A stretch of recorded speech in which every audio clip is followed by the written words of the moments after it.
Amen, amen. Dimanche c'est mon colo évangélisation. Hein?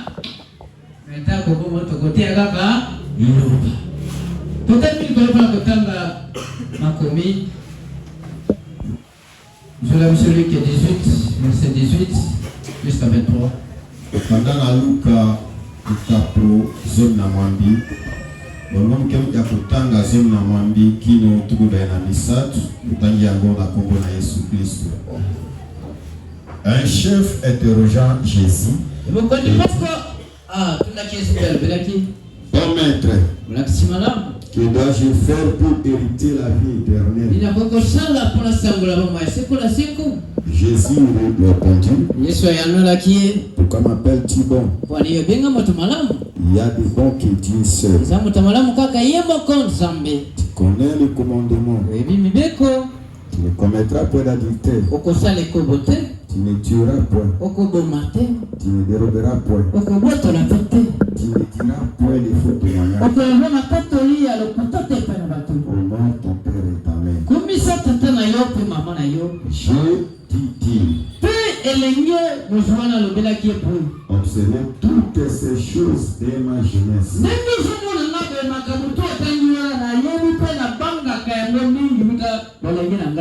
Jésus ayant entendu cela, il te manque encore une chose. Dans tout ce que tu as, distribue-le aux pauvres. Et tu auras un trésor dans les cieux. Puis viens et suis-moi. Lorsqu'il attendit ces choses, il devint tout triste, car il était très riche. Amen. Ici, tu peux là, nous avons confiance à l'égard de lui. En tout cas, on a fait si papa, on a ma tante, on a fait si il poche mon bimba, on a le bela, on a ici qu'on a eu, qu'on va pas pour le papa. Qu'on va pas pour le papa. Et c'est qui t'ouvre à la scène, d'autant que tu es dans un ensemble. David disait, je suis dans la joie. Comme dit, allez dans la maison de l'Éternel. Je suis dans la maison de l'Éternel. Je sais. Je suis dans la maison de l'Éternel. Il y a la vie éternelle. Je suis dans la maison de l'Éternel. Il y a la bénédiction. Je suis dans la maison de l'Éternel. Il y a les Saint-Esprit. C'est pour ça que tu les as. Il était dans la joie. On va nous dire qu'allons dans la maison de l'Éternel. Amen, amen. Je suis en train de continuer avec le thème que j'avais commencé. On a levé les tableaux. La vie éternelle et comment la recevoir. Ce qui était avec moi pendant la semaine, il connaissait la manière que Dieu nous a utilisés.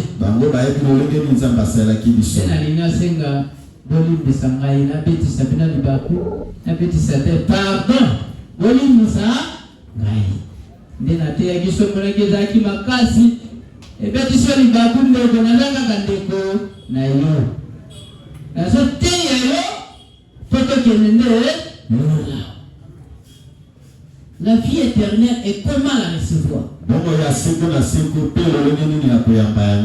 Et qu'est-ce qui est d'avoir la vie éternelle? La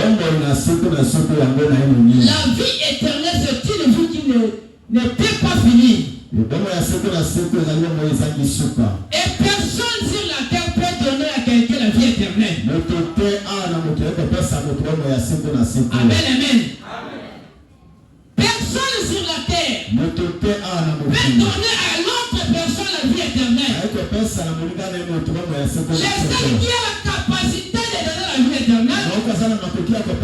C'est le Seigneur Jésus-Christ.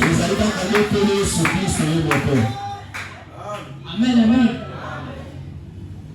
La vie éternelle, comment la recevoir? La vie éternelle, c'est une vie infinie. En d'autres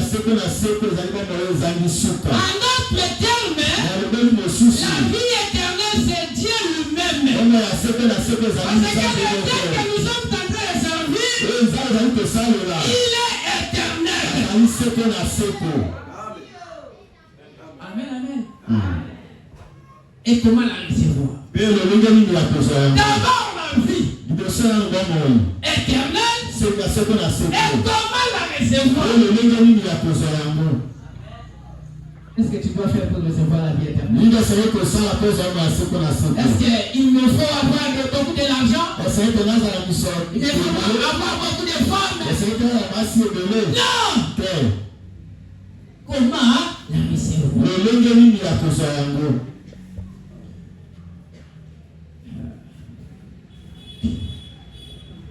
J'ai 5 points. Comment recevoir la vie éternelle?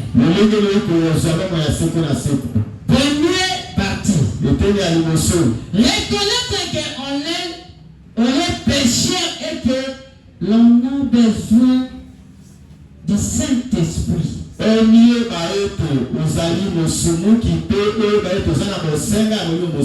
Pardon. On a besoin d'un salut. Comment est-ce que tu peux avoir le salut? Le salut, c'est en Jésus-Christ. Avant d'avoir de recevoir la vie éternelle, il faut reconnaître que Jésus est un pécheur. Et puis après l'église possédée, je suis juste. Je ne viens pas l'église. Parce que je suis juste. Oh, je suis vraiment un bon homme. Un bon garçon. Une bonne fille. Ça, ce n'est pas l'essentiel. On vient à l'église parce que nous sommes des pécheurs. Et nous avons besoin de salut. Et si tu es capable de nous apporter le salut, c'est le Seigneur Jésus-Christ. Et le Seigneur Jésus-Christ aujourd'hui, et la parole parlait. Amen, amen. Amen. Ah, tu as gâté pour la bassante. Petit robinot, les autres pour la mabélé. T'as dit que le bureau a été dit sous mes athées au corsi. Lorsque Jésus était sur la terre, il était venu chercher les pécheurs. Nous prêchons le message pour les pécheurs. Amen, amen. Même moi, je ne suis pas dit. J'ai des erreurs. C'est pour cette raison je suis là, je suis en train d'écouter la parole. Il est écrit, la foi vient ce qu'on entend. Et c'est qu'on entend de la parole de Dieu. Lorsque tu es en train d'écouter la parole, ta vie changera. La seule chose qui peut changer ta vie, ce n'est que la parole de Dieu. Nous avons besoin de salut. Amen, amen. Et nous venons ici à l'église pour préparer. D'aller où? La marche? Non. À l'université? Amen, amen.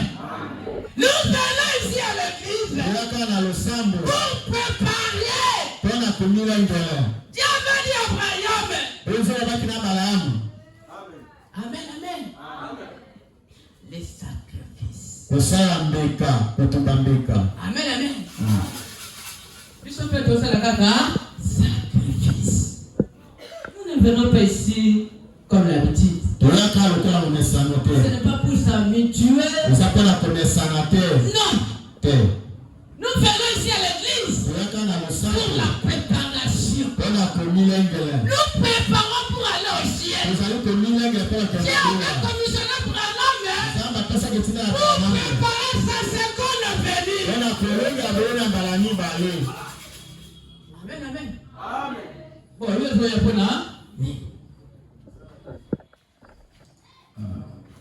a reconnaître d'abord nous sommes des pécheurs et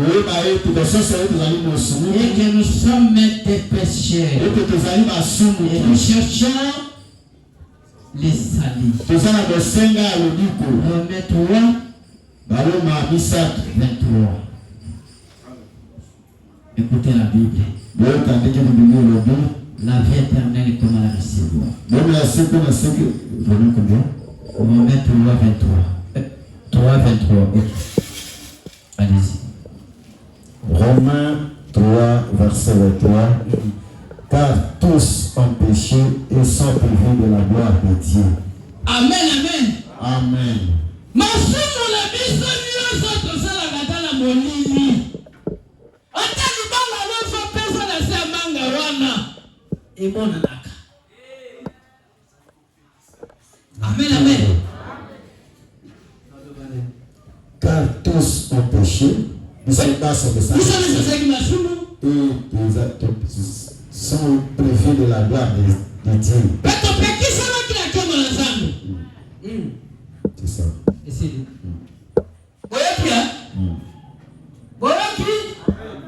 Premier point.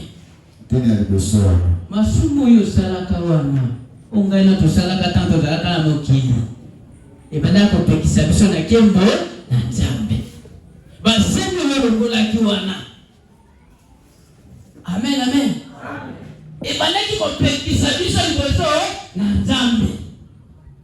Tanto zalaka na mokili. Mais Yesu na kozalaka Nzambe akibabite. Eko kotika ngota boye te. Il a utilisé un corps.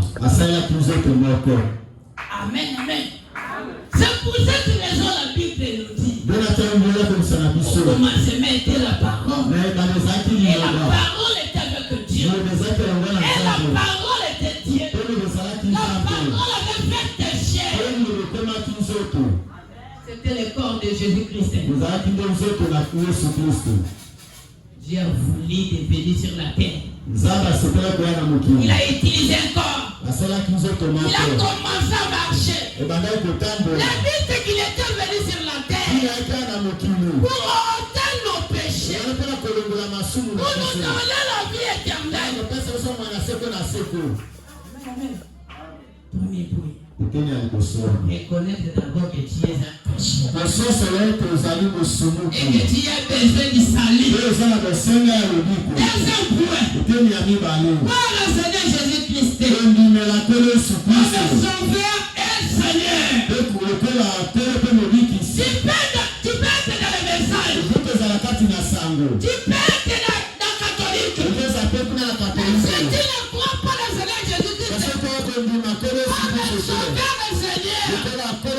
tu ne sauras pas la vie éternelle.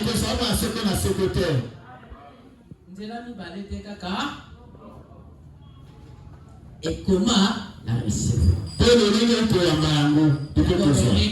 de quoi Seigneur Jésus-Christ comme ton sauveur et Seigneur. Amen, amen. Deuxième point.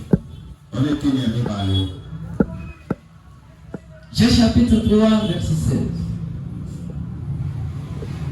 Joël 7, verset 7. À ne pas oublier que j'ai laissé mon petit point là-bas. N'oubliez pas l'essentiel. Jean 3, 16. 3, 16. Car Dieu a tant aimé le monde, il a donné son fils unique, afin que quiconque croit en lui ne périsse point. Amen, amen.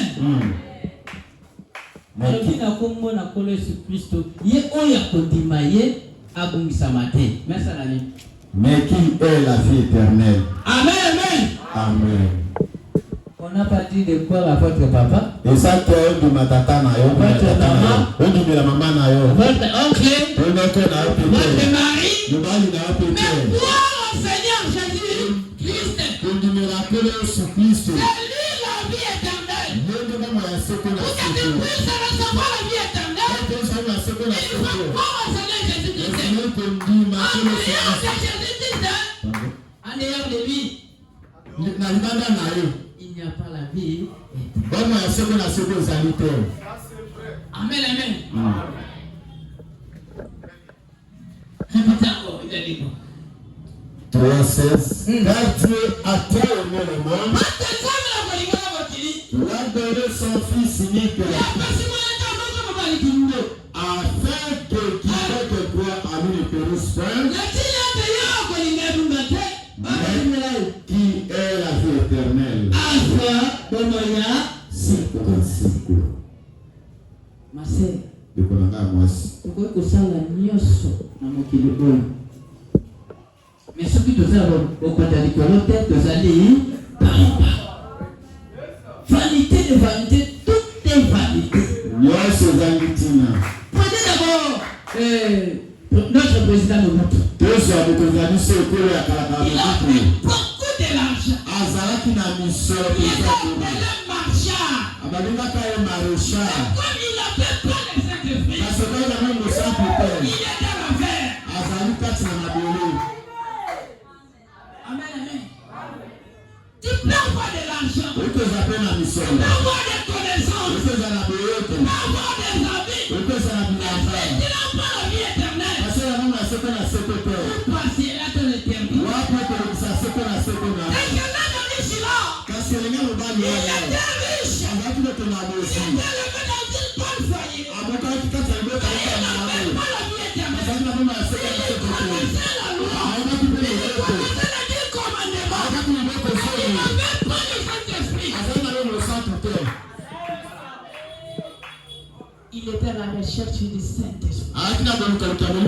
Il était à la recherche de la vie éternelle. Il était à côté de la vie éternelle. Toi et moi. Amen, amen. Attends, on a eu Dieu dans la chair. Mais aujourd'hui, ce n'est pas Dieu dans la chair. Mais Dieu sous forme de la parole.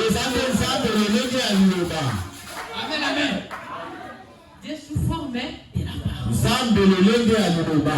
La parole qui avait créé, et la même parole est là. Et aujourd'hui maintenant.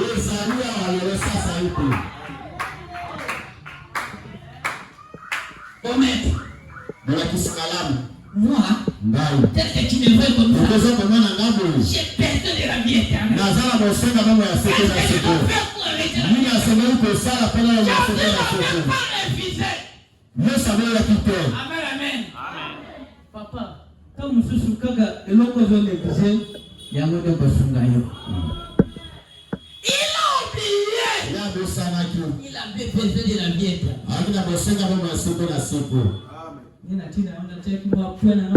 L'essentiel est oublier. La vie éternelle, comment la recevoir?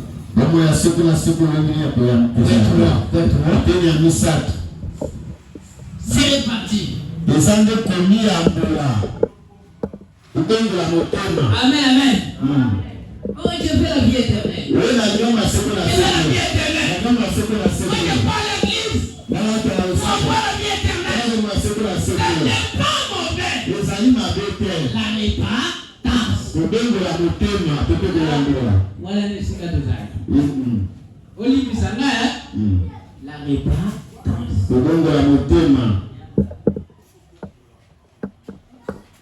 C'est reparti. C'est reparti la foi. Amen, amen. On a l'église dans le vaisseau. Na combien de lenge? Bon, vous parlez au bon bizarre. Bien, bien. Amen. Amen. Non, on a commencé à pourquoi il y a un là. Jamais alors ciel.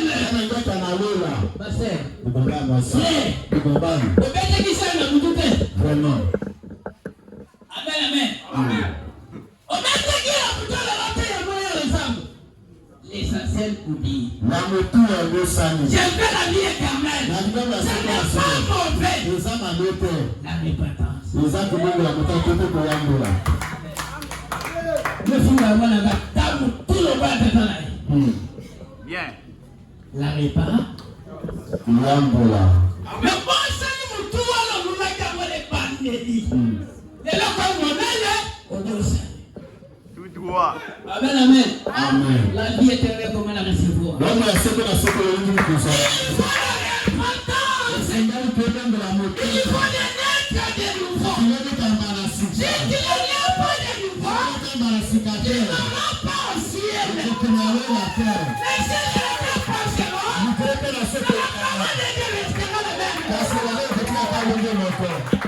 amen, amen. La repentance. C'est manquant où on va faut dire. Si on est sur la mission, aujourd'hui on a besoin de Christ. Elle a besoin du mariage. Seigneur, je veux le mari. Envoie-moi un mari. Un bon mari. Mais n'a qu'à te taire. Aujourd'hui, comme on parle, n'a qu'à te taire. Vraiment.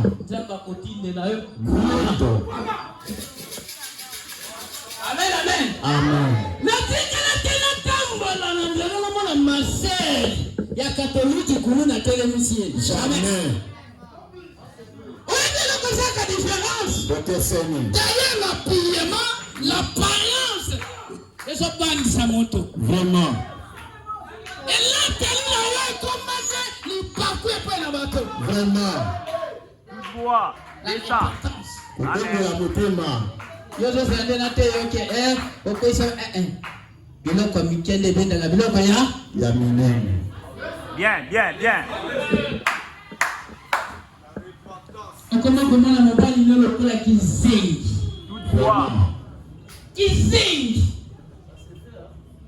amen amen Amen. après ça on va dire pas dans calme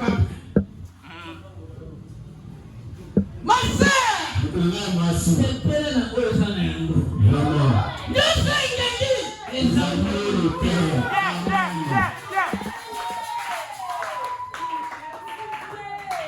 la repentance, je suis là. C'est profond. Je suis dans la famille, la Bible moi aussi. On va l'engager. Mbongo, parce que c'est un mbongo. On va le faire voir à gâter ça dit. Après ici. Et toi, on va l'engager mobali.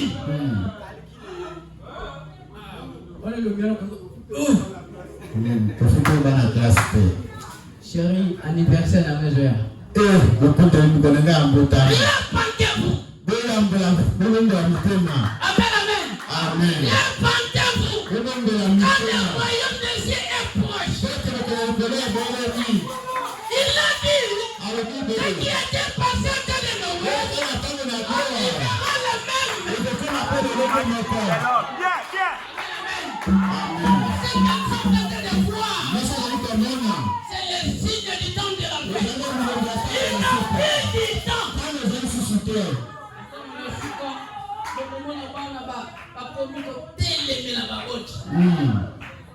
Mon sœur, on a pourquoi tu m'as belle ni balé. Olobangani.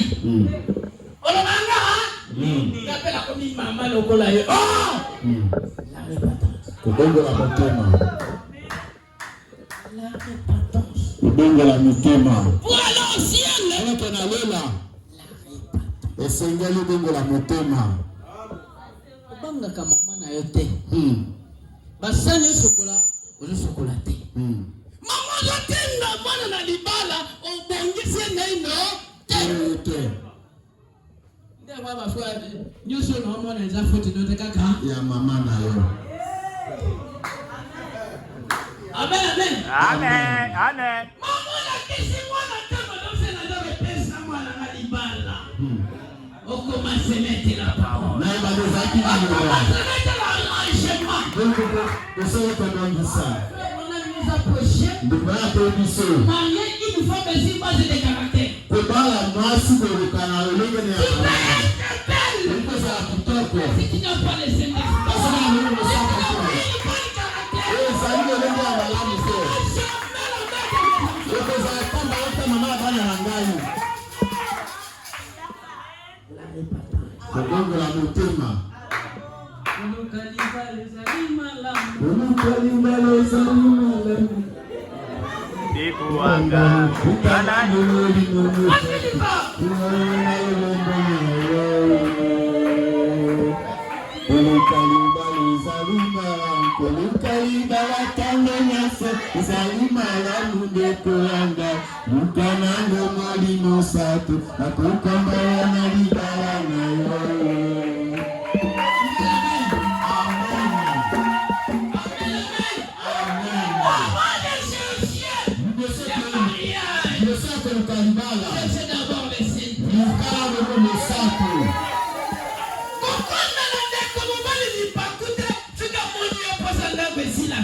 La parole, c'est la révélation. Tu peux être grand plus que moi. Mais tu n'as pas la révélation de la parole. Jésus n'avait pas laissé la clé au grand homme. Il a regardé Pierre. Il n'a pas été dit. Il ne connaît même pas ABC. Mais l'élection de Dieu. des gens. La vie éternelle, comment la recevoir? Il faut la répandance. C'est parce que nous avons dit ça, pourquoi talons les amis?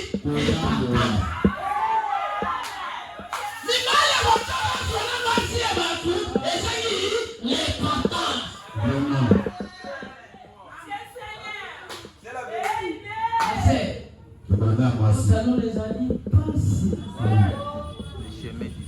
Amen, amen. Amen. Les ans passent.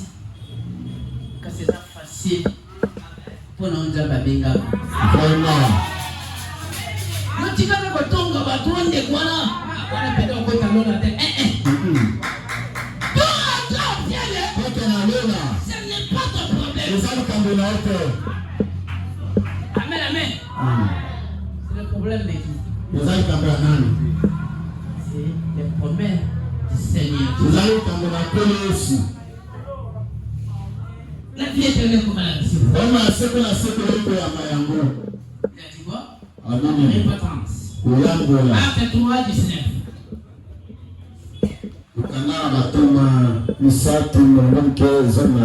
Là c'est quoi 3? Repentez-vous donc. Amen, amen. Et convertissez-vous. Convertissez-vous.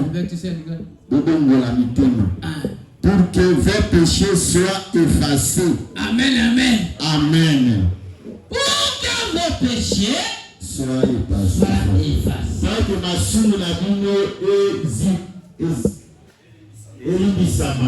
Ça la répétence. Zanga Koyambola. Tu ne seras jamais au ciel. L'autre est la paix. Mais ce qu'on a dans la paix, ok, il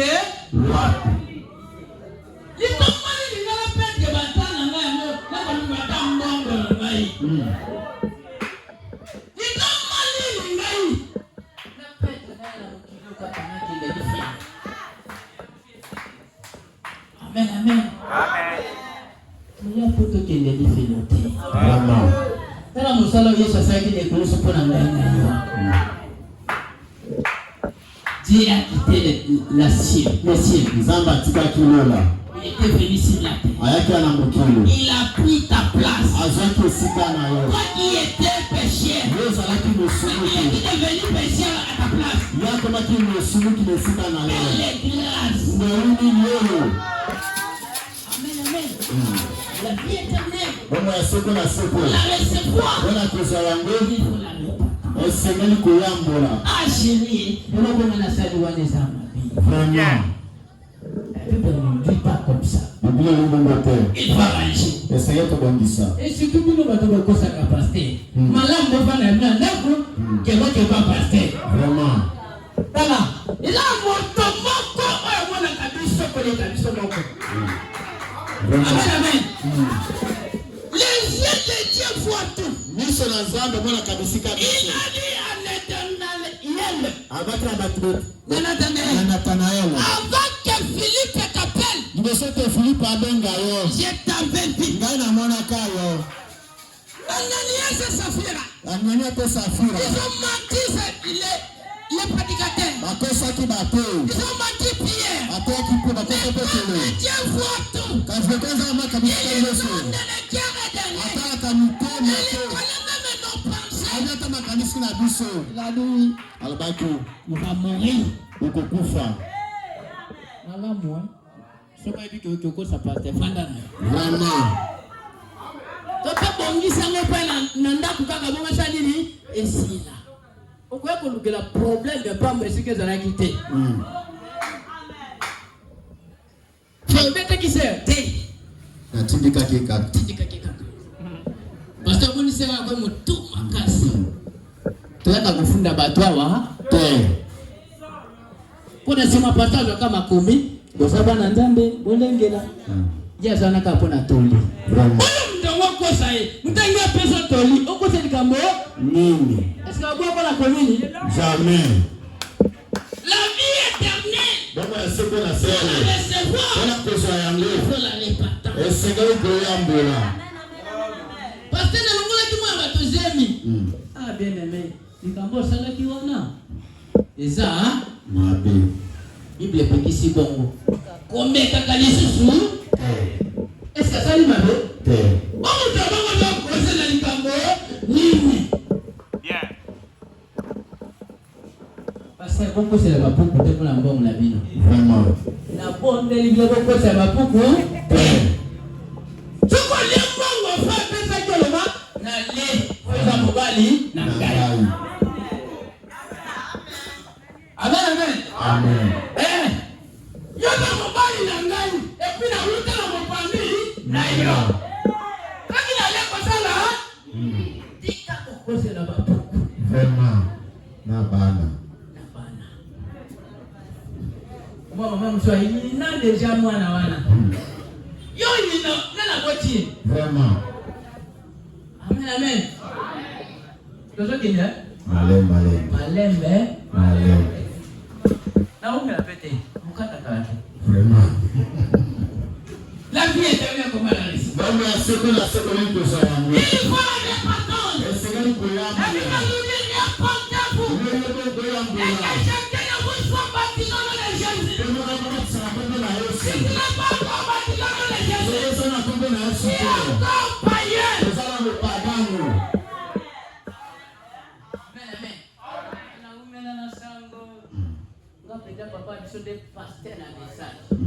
Si tu m'as campagne comme Pelé, je finis dans les messages. Je connais les prochains. Il a tangué beaucoup gâté. Tiens mon papa. Vraiment. Nous voulons la vie éternelle. Moi je suis prédicateur. Quand je prêche, il y a la colonne de feu. Amenons les gens à la vie éternelle.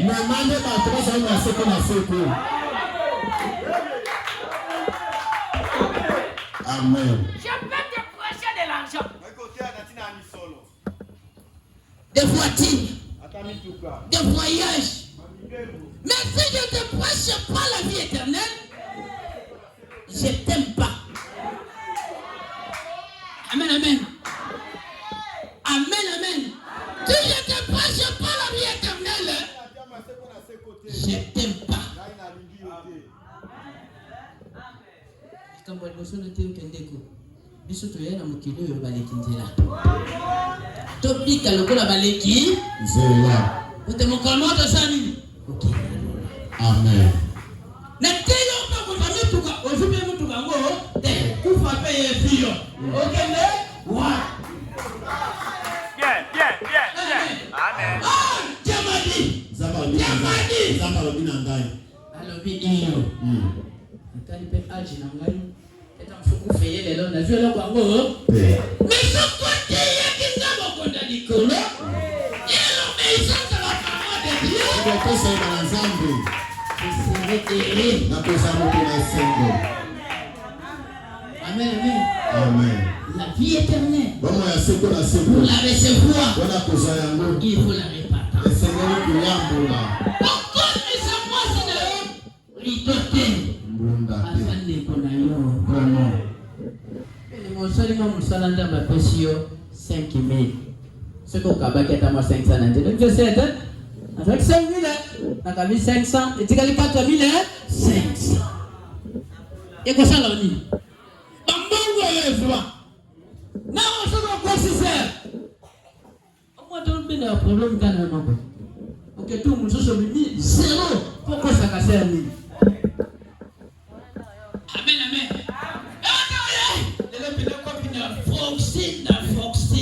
na foxy alema so na zumbo mote amen amen to bete la ndoma bako bibi ikora kopia yo simba te chérie mais mokolo kopia ko simba ekomina na ndako te andeko tokosaka ndeko afya basi te nzamba za komona aibiti na tiande komosi komo pembe na yo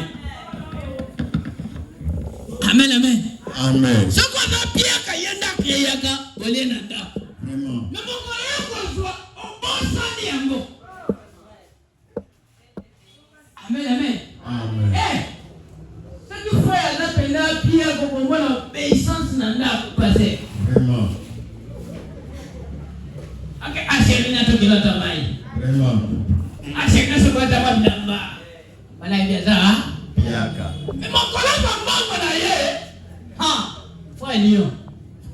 Amen, amen. Amen. Faut un lion dans d'accord. Merci. Moi, n'a yo. Moi, ça dit. Là, ma frère va commander sur ma lèvre, va marier. Vraiment. Quand tu as malé, on a mis sur ma célibataire. Vraiment. On va la dire célibataire. Voilà, il y a ma lèvre. Yeah. Merci. Vous allez me finir mon bal. Vraiment. Et toi, on appelle ça. On a 3 000 euros. Voilà. Qui est là, il y a ma tembele. Là, il y a ma maman.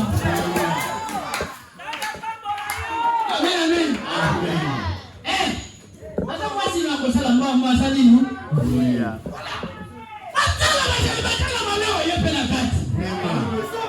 Yeah. On est comme tout ça, là. Il y a ma case. Vraiment. Mais pas la vie de ma mère. Tout ça, tu dis. Yeah, monsieur.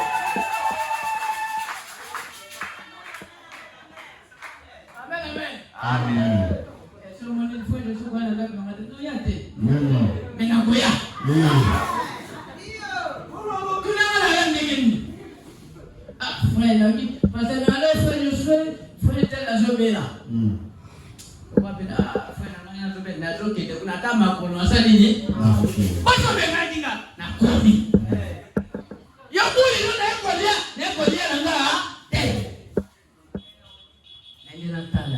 l'amour. Amen. Vous voulez la vie éternelle? Vous allez couper la caca. Vraiment. Yes, alors, mais pour la bonne côte. Cassé. Amen.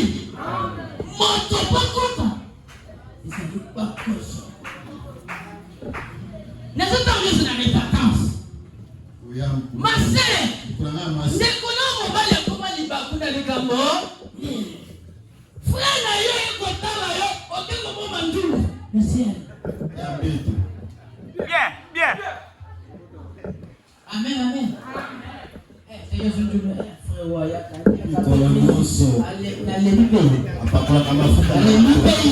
Vraiment. Yeah. Pourquoi vous voulez vous l'autre?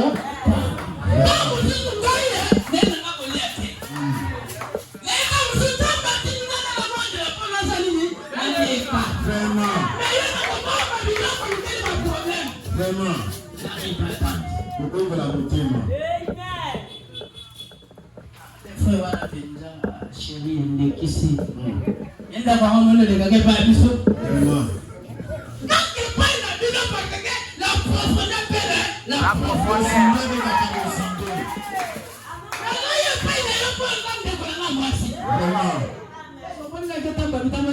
Jamais.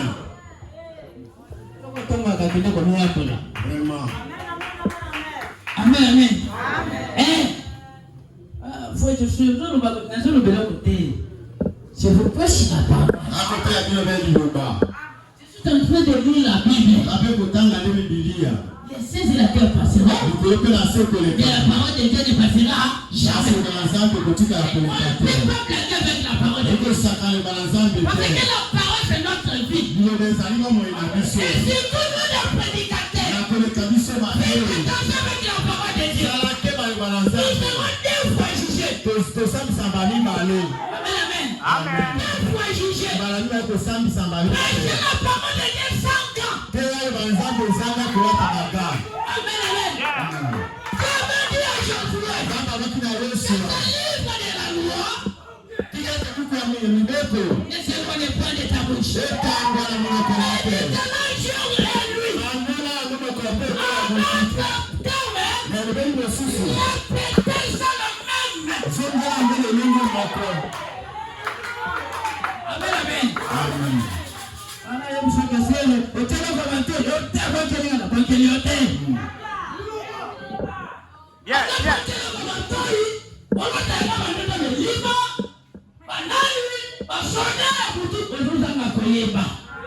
Bien. On peut se périr par manque.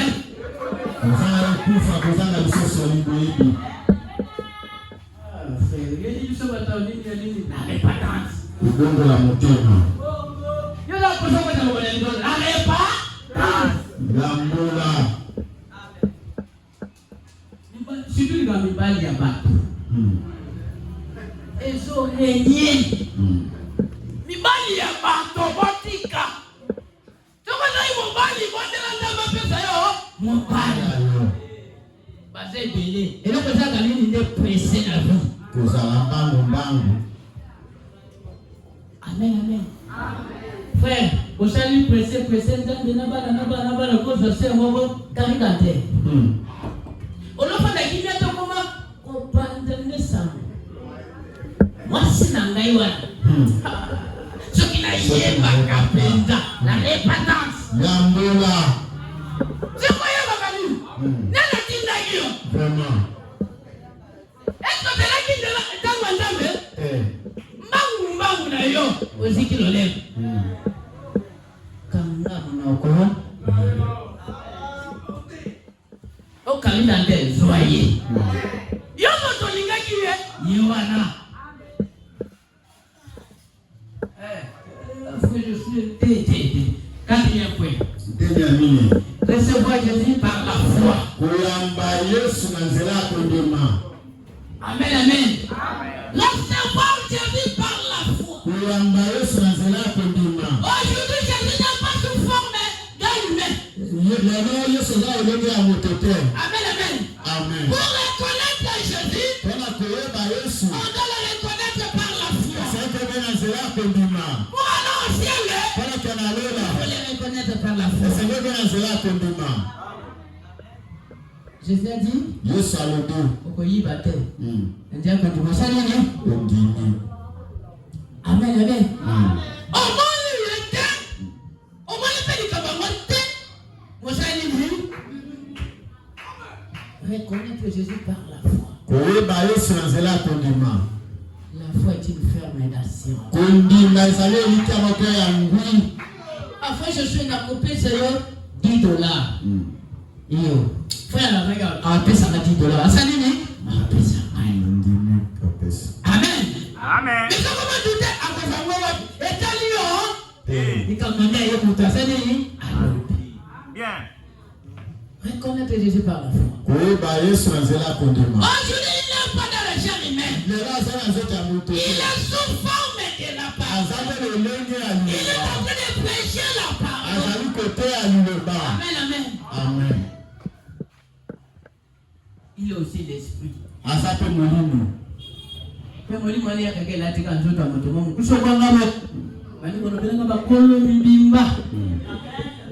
Amen, amen. Il faut la parole sur la état. Moi, je te prêche la parole. Tout droit. Peu importe, il a mal été mis sur le bel état. N'avait pas été mis là-bas. Au bon état. On va la jouer comme un tel abandon à l'hôtel. Bien. Pas dit comme un hôtel. On y va quand ils ont joué. Quand on a goûté aussi la fête, on a dit comment la recevoir. Maman, la sotte, il y a quoi un balango. Il va rejeter. Nous conduisons à Bakelu. Reconnaître Jésus par la foi. Jean chapitre 12. Yohani mukaprozom na mibale.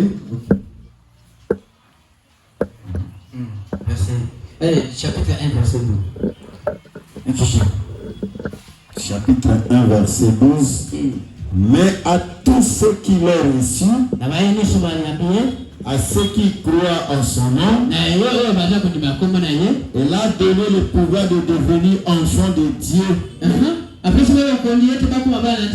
lesquels sont nés. 12.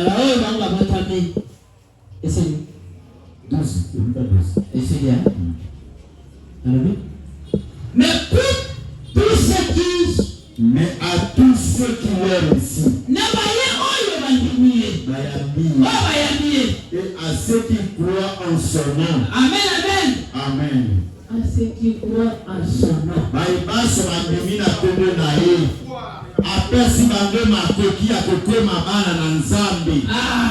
Amen.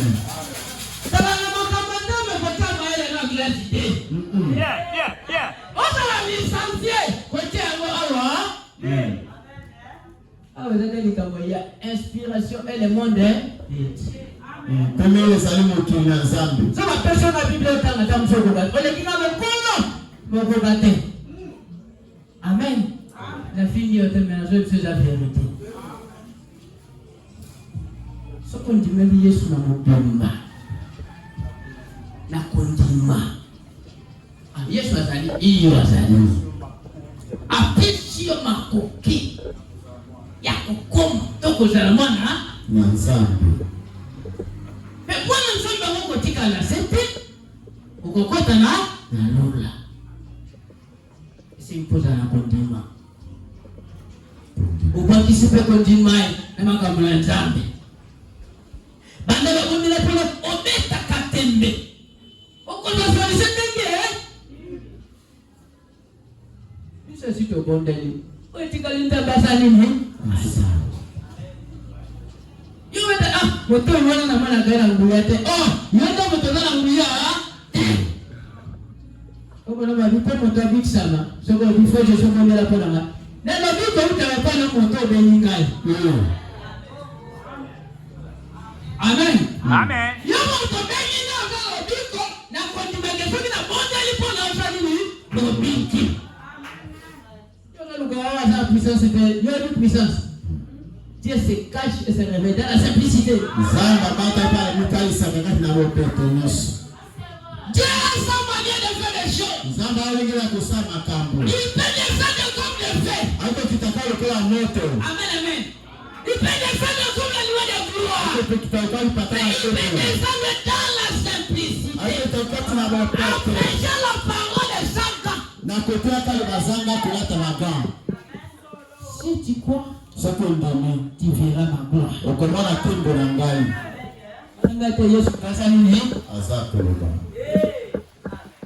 Tu vois par le Seigneur Jésus-Christ. Chacun prie.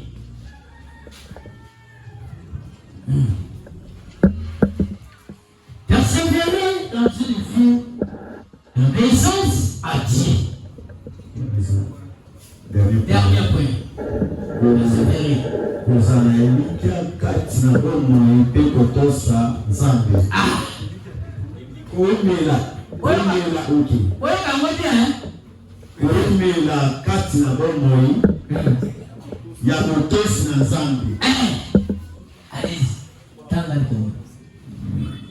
Jean 15. Jean 15, 4 à 5. Demeurez en moi. Amen, amen.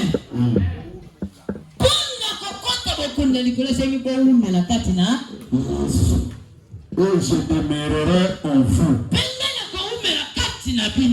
Comme le sarment ne peut de lui-même porter du fruit.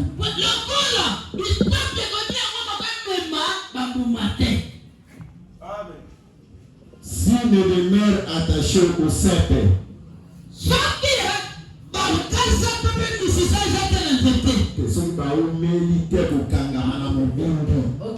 ainsi vous ne le pouvez non plus.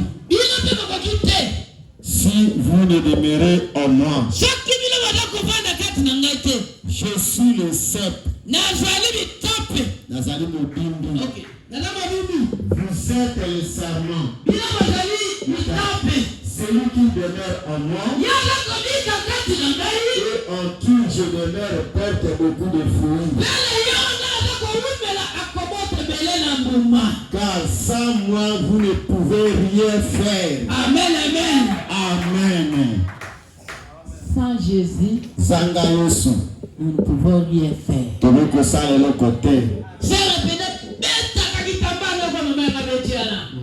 Mais sans Christ, pourquoi ça le Yeah.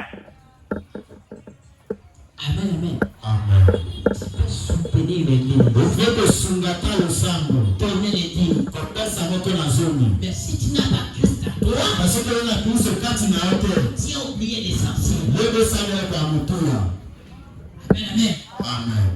Il faut d'abord Christ à toi. Le Seigneur de cela a pu se Et tu vas te mettre dans la parole. et nous te katina En obéissant à la parole, là tu verras Dieu dans la vie. wana komona nzambe kati na bombo na yo. Amen, amen. Amen. Deutéronome 28. Allez-y.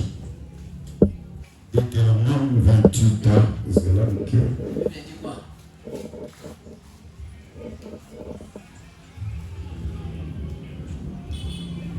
Deutéronome 28 combien? Verset 1. Ok.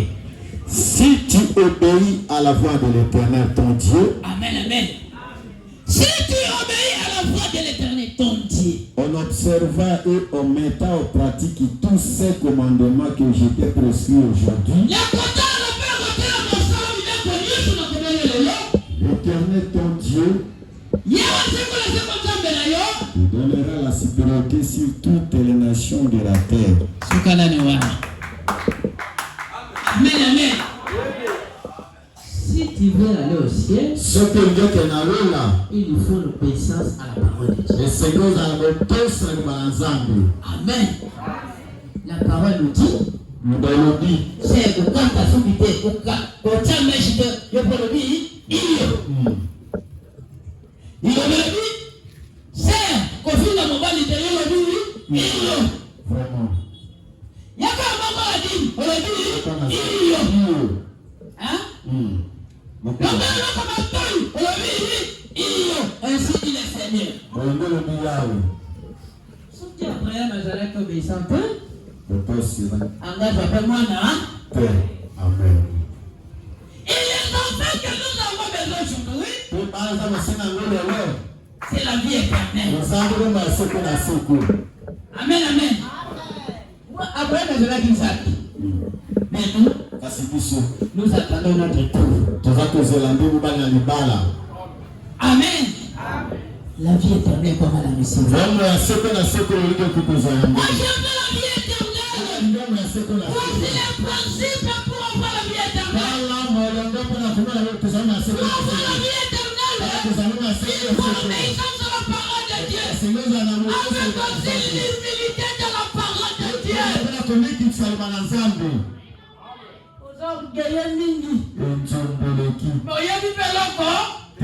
Bien.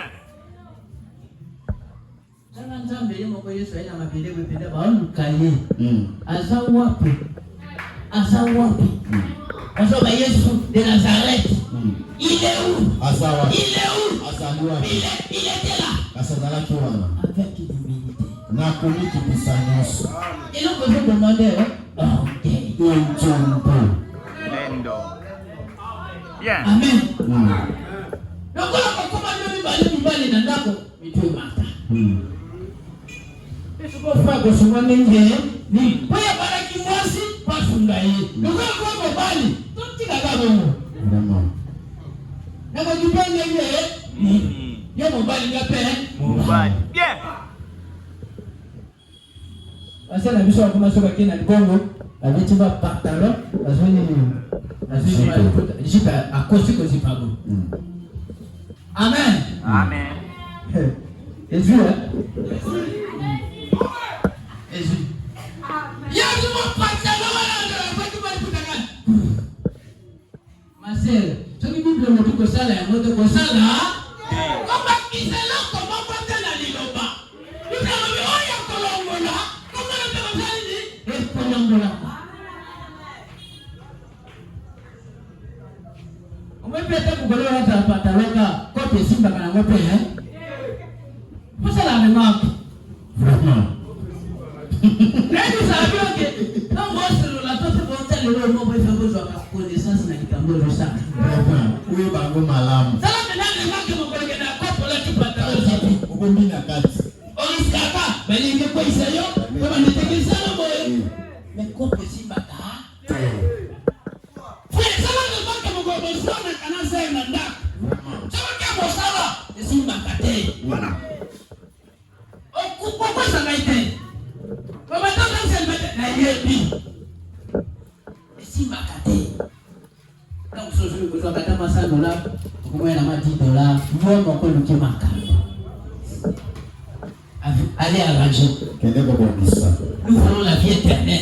wa siku na siku. Amen, amen. Amen. Amen, amen. Amen. Si nous voulons vraiment la vie éternelle, il nous faut écouter la parole. Et de mettre la parole de Dieu en pratique. Si nous voulons l'élévation, il faut mettre la parole de Dieu en pratique. Si nous voulons des titres, il faut mettre la parole de Dieu en pratique. Je vous ai toujours dit, dans les messages, il y a tout. Il y a tout sauf il n'y a rien. Si tu cherches le Saint-Esprit, dans le message, il y a le Saint-Esprit. Si tu cherches de bons frères, dans le message, il y a des bons frères. Et des bonnes sœurs. Des bons mariages. Parce que Dieu ne manque pas un témoin. Amen.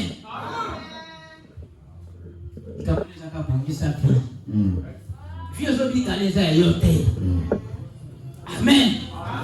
Frère, combien de temps ça va casser la gâteau comme ça? Et Daniel. Amen. Amen. Combien de temps ça va gâteau comme ça? Pourquoi il est de l'autre côté? Tu as oublié l'essentiel. Il a oublié l'essentiel. Dieu t'avait créé à son image pour le représenter sur la terre. Tu peux voir Dieu est en train de mentir. Non plus. Tu es l'image de Dieu sur la terre. Tu dois faire les œuvres que Dieu avait fait sur la terre. Dieu nous a dit que nous sommes les temples de Dieu.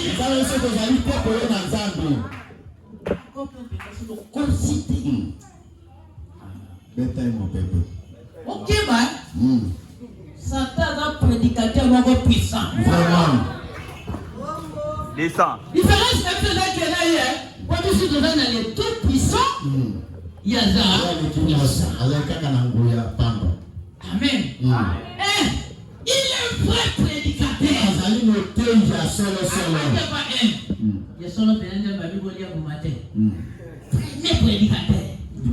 Avec l'onction. Je peux prêcher la parole sans avoir le Saint-Esprit. J'ai oublié l'essentiel. Amen. On donne ce qu'on a. Amen. Si je n'ai pas le Saint-Esprit, mais si je prêche comment, je viens vous donner. Yeah. Amen. Amen. Et dans ce message, il y a la puissance de la guérison divine. Il y a le miracle. Il y a tout dans le message. Amen. Dieu a fait quelque chose. Amen. Abraham n'avait pas l'enfant. Il était soumis à la parole de Dieu. Il a regardé l'obéissance d'Abraham. Il ne peut pas refuser de lui donner l'enfant. Il me faut lui donner l'enfant. Il est obéissant. C'est beau ça la remarque. Beaucoup de tout ça qu'a fait. Mingi. Bakado Beyaka. Mingi. Yeah. Voilà, ça c'est vrai. L'inspiration c'est le monde.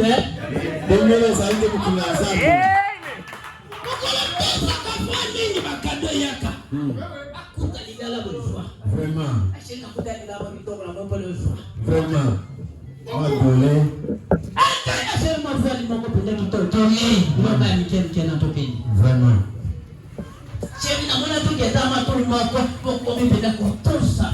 Vraiment.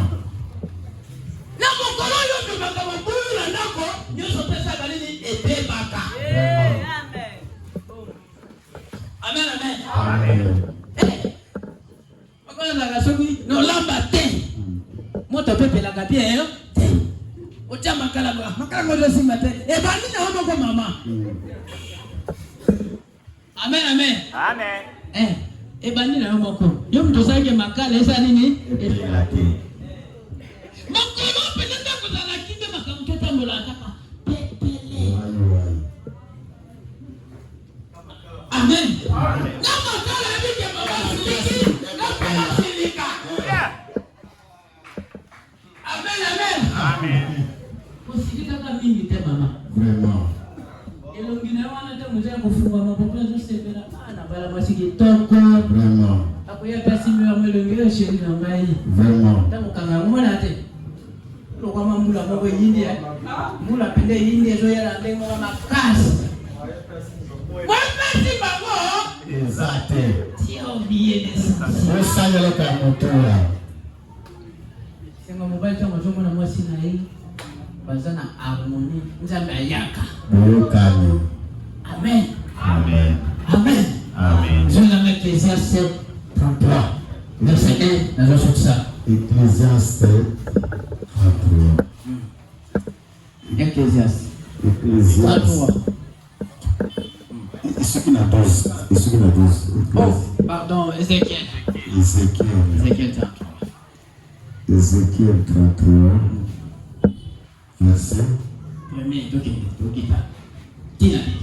La parole de l'Éternel me fit adresser en ces mots. Fils de l'homme, par les enfants de ton peuple, et dis-leur, lorsque je fais venir le paix sur un pays, et que le peuple du pays prend dans son sein un homme, et l'établit comme sentinelle, si cet homme voit venir l'épée sur le pays,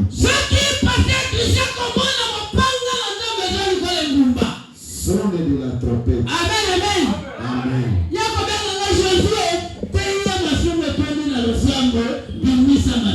Et avertit le peuple. Amen.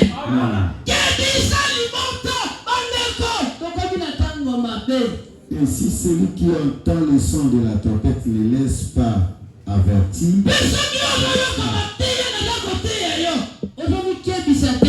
et que les peuples viennent le surprendre, son sang sera sur sa tête. Amen. Amen.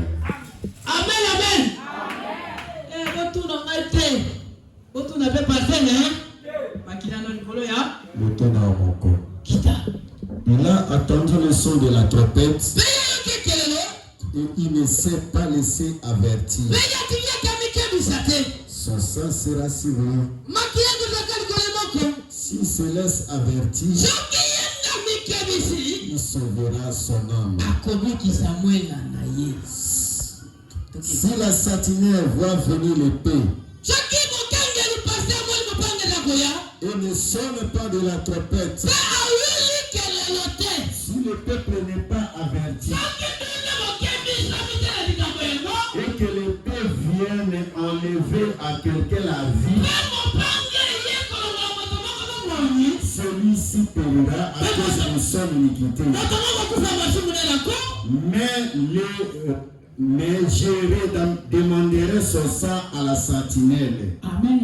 Amen. Mimbali. Esika bwana malobi te tikape koma kisela koma kote. Amen. Asa tika kindumba te asa tika kindumba. C'est ça. Vraiment. OK baba. Sauter la 10 baba pour tout. Et toi fils de l'homme, dis à la maison d'Israël, vous dites, nos transgressions et nos péchés sont sur nous. Et c'est à cause de que nous sommes frappés de langueur. Comment pourrons-nous vivre? Amen.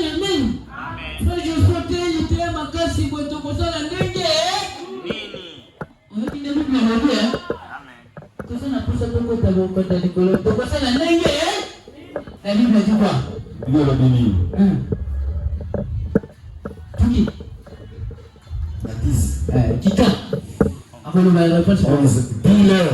Le bien d'amour. Je suis vivant. Amen, amen.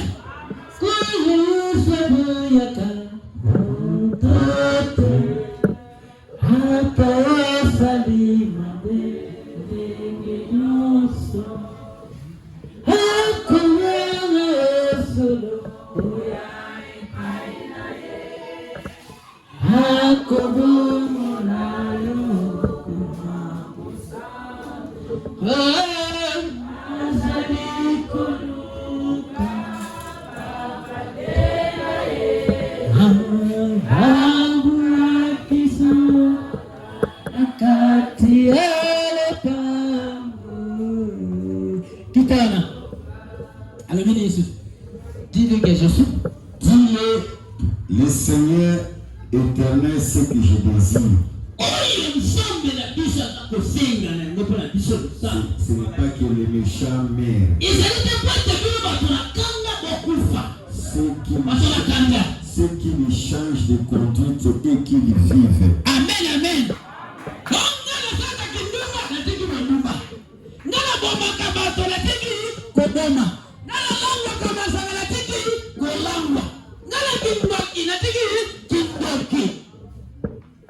Amen.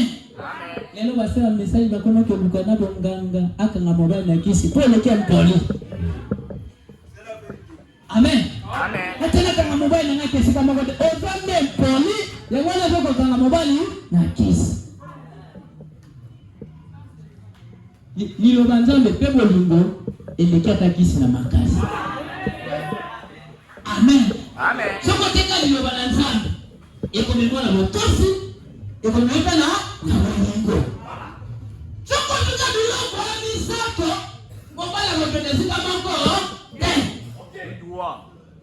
Ate maman bikuda lo bali bana ngezo simba masé. Quand j'ai regardé quand je réfléchis à mes voix,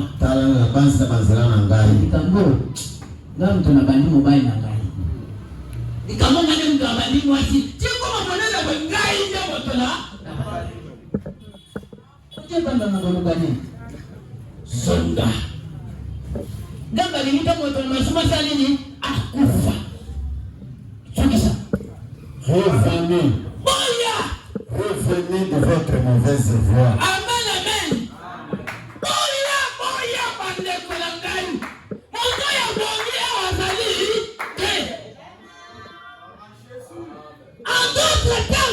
Dans le domaine de souci, pour avoir la vie éternelle, il faut revenir en Christ. C'est que de la Christ. Amen. Amen. Revenez.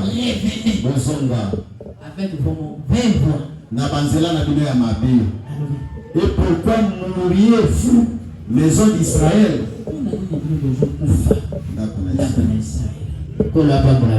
Amen.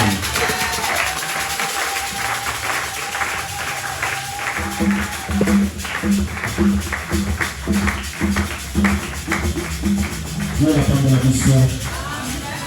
Kono apambola biso. Ok, tokoyembela Nzambe.